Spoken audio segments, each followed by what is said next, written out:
میرے حضور کی تو کوئی بہن نہیں تھی، لیکن جب حضرت حلیمہ سعدیہ کے ہاں حضور گئے تو وہاں حضور کی ایک رضائی بہن کا تذکرہ ملتا ہے جو حضور کو لوریاں دیتی تھی، نام شیمہ تھا۔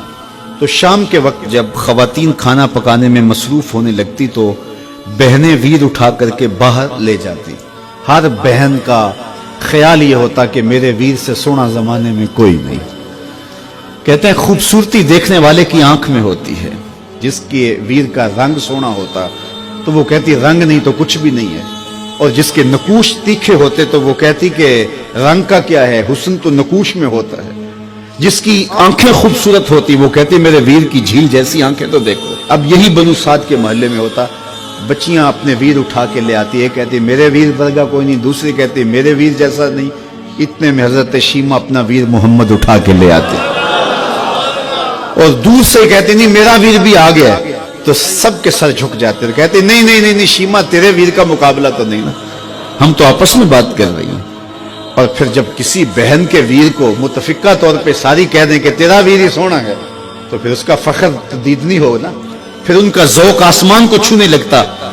ابن حشام سیرت کی سب سے پہلی کتاب، اس میں یہ واقعہ لکھا ہے کہ پھر حضرت شیمہ حضور کو اپنی آغوش میں لے کے سمیٹتی اور پھر چومتی اور پھر وہ لوری دیتی، اور وہ لوری کے لفظ بھی لکھے ہیں، ربنا ابق لنا محمدا حتی اراہ یافعا وامردا، اللہ میرے ویر محمد کو سلامت رکھنا۔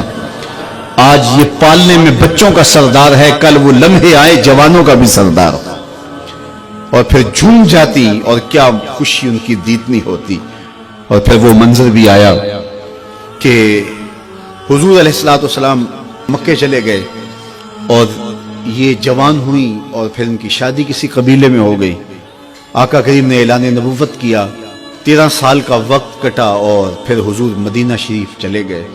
جب غزوات کا سلسلہ شروع ہوا تو جس قبیلے میں شیمہ کا نکاح ہوا تھا اس قبیلے میں مسلمانوں کے ساتھ ٹکراؤ ہوا تو اللہ نے مسلمانوں کو فتح عطا کر دی۔ تو اس قبیلے کے لوگ قیدی ہو کے حضور علیہ السلام کے غلاموں کے ہاتھوں گرفتار ہیں۔ تو یہ اپنے قیدیوں کو چھڑانے کے لیے قبیلے کے سردار ایک ایک گھر سے فدیے کے لیے رقم جمع کر رہے ہیں۔ چلتے چلتے شیمہ کے گھر بھی پہنچے جو کہ ایک عمر کا حصہ گزار چکی تھی، اور جا کے کہا کہ اتنا حصہ آپ کا بھی آتا ہے۔ کہا کس لیے؟ کہا وہ جو لڑائی ہوئی ہے اتنے ہمارے بندے گرفتار ہو گئے تو ان کو چھڑانا ہے۔ تو چلتے چلتے باتوں میں کسی کے لبوں پہ حضور کا نام آ گیا تو شیمہ نے کہا اچھا انہوں نے تمہارے لوگ پکڑے؟ کہا ہاں۔ تو کہا پھر تم رقم اکٹھی نہ کرو، مجھے ساتھ لے چلو۔ انہوں نے کہا تجھے ساتھ لے چلیں؟ کہا تم نہیں جانتی وہ میرا ویر لگتا ہے، وہ میرا بھائی لگتا ہے۔ قوم کے سرداروں کے ساتھ حضرت شیمہ حضور کے نوری خیموں کی جانب جا رہی ہیں اور صحابہ ننگی تلواروں سے پہرا دے رہے۔ یہ مکی دور تو تھا نہیں، یہ مدنی دور تھا۔ اور شیمہ قوم کے سرداروں کے لے کے جب آگے بڑھنے لگی نا تو صحابہ نے تلواریں سون دی، رک جا اے دیہاتی عورت، جانتے نہیں آگے کوچہ رسول ہے، آگے بغیر اذن کے جبریل بھی نہیں جا سکتے، تم کون ہو؟ تو شیمہ نے جو لفظ کہے وہ لفظ نہیں ہے، اس نے کہا خلو سبیلی وَعَلَمُوا أَنَا أُخْتُ نَبِيِّكُمْ، میری راہیں چھوڑ دو، تم جانتے نہیں میں تمہارے نبی کی باجی لگتی ہوں۔ تلواریں جھک گئیں، آنکھوں پر پلکوں کی چلمنے آ گئی، راستہ چھوڑ دیا۔ حضور کے خیمہ نوری میں داخل ہوئی تو حضور نے دیکھا، پہچان لیا، اٹھ کے کھڑے ہو گئے۔ فرمایا بہن کیسے آنا ہوا؟ آپ کے لوگوں نے ہمارے کچھ بندے پکڑے چھڑانے آئی۔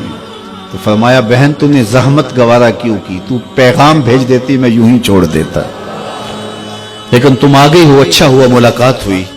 پھر حضور نے قیدیوں کو چھوڑنے کا اعلان کیا اور کچھ گھوڑے اور چند جوڑے حضرت شیمہ کو حضور نے تحفے کے طور پہ دیے۔ ویروں کے دروازے پر بہنیں آئیں تو ویر خالی تو موڑا نہیں کرتے، تو حضور نے بہت کچھ عطا کیا۔ اور پھر رخصت کرنے خیمے سے باہر آئے تو صحابہ کی جماعت منتظر تھی۔ فرمایا صحابہ جب میں قیدی چھوڑا کرتا ہوں میری عادت تمہیں معلوم ہے کہ میں پہلے تم سے مشاورت کیا کرتا ہوں، آج ایسا موقع آیا کہ میں تم سے مشاورت بھی نہیں کی اور قیدی بھی چھوڑ دیے۔ کہا جو چاہیں آپ کریں، لیکن کیوں مشاورت نہیں فرمائی؟ حضور اگر ارشاد فرما دیں تو فرمایا اس لیے کہ میرے دروازے پہ میری بہن آ گئی تھی۔ کوئی لاؤ تو صحیح زمانے میں ایسا، کوئی لاؤ تو صحیح زمانے میں یہ جمال اور یہ حسن اور یہ کمال رکھنے والا، تو پھر کیوں نہ ہم اپنی ساری زندگی اس آقا کے نام لگاتے ہیں۔